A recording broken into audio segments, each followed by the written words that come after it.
Bueno, bideo honetan ikusiko dugu zelan aplikatzen da Ruffiniren metodoa zatiketak egiteko. Bueno, lehenengo gauza da Ruffiniren metodoa ezin dela aplikatu edo zein polinomioen arteko zatiketa egiteko. Bakarrik alda egin nahi dugunean zatitu polinomio bat zati x-ken zenbaki bat. Bueno, x-ken edo x-gehi, zenbaki hori negatibo bada geratuko zan plus. Vale? Beste edozein kasutan, zati 2x-ken 2 edo zati x kuadroken 8 edo lakoetan, ezin da aplikatu Ruffini. Ruffini mugatzen da bakarrik zatitzailea x-ken a danean. X-ken a itxura dokon zatitzaile bateaz egiteko. Zelan egiten dugu? Bueno, ikusiko dugu adibide batekin. Vale? Begira. Daukagu, polinomio bat, zati x gehi bi. Gau zango duzu, lehen x-ken ez duzu esan? Bai, baina a minus bi bada, ken minus bi geratuko zan gehi bi. Beraz, kasu honetan ere, Ruffini alda aplikatu. Vale?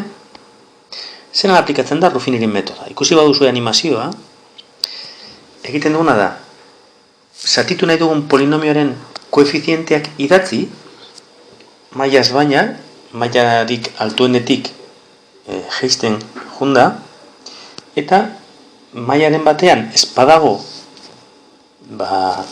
gairik, horren ordez ipintzen dugu 0.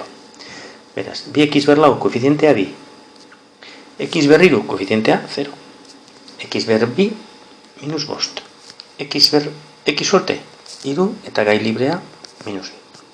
Bueno. Orain, zenbaki hau, hemen daukaguna, ona ekarri behar dugu, zeinu aldatuta. Hemen, x gehi bi denez, minus bi ipinita.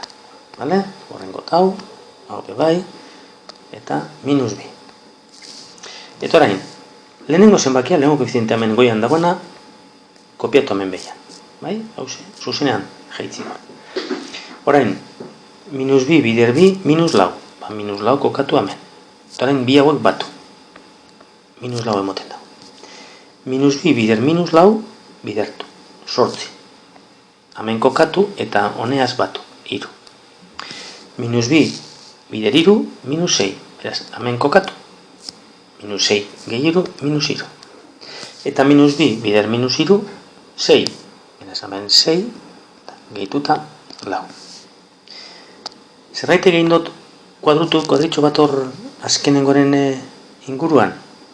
Bueno, hori da zenbaki hori ondarra izango dalako. Vale? Ondarra izango da lau.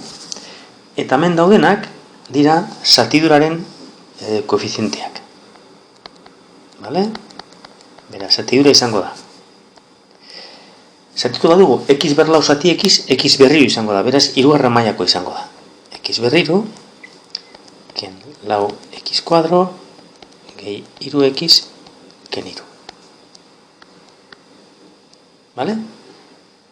Horren gogoratu. Lehenengo, bakarrik alda zatiketa egin, x gehi ken zenbaki bat agertzen da nian zatitzen. Koefizienteak idazten ditugu, ahaztu barik, gairen bat faltaten danean, bere ordez 0 ipini behar dugula. Eta gero, zenbaki hau, hemen kokatu behar dugu, zeinu aldatuta. Gehi bi bada, hemen minus bi bada, hemen bi. Eta gero, egin duguna ez? Lehenengo baja, bidertu eta jun batzen, azkenengo arte.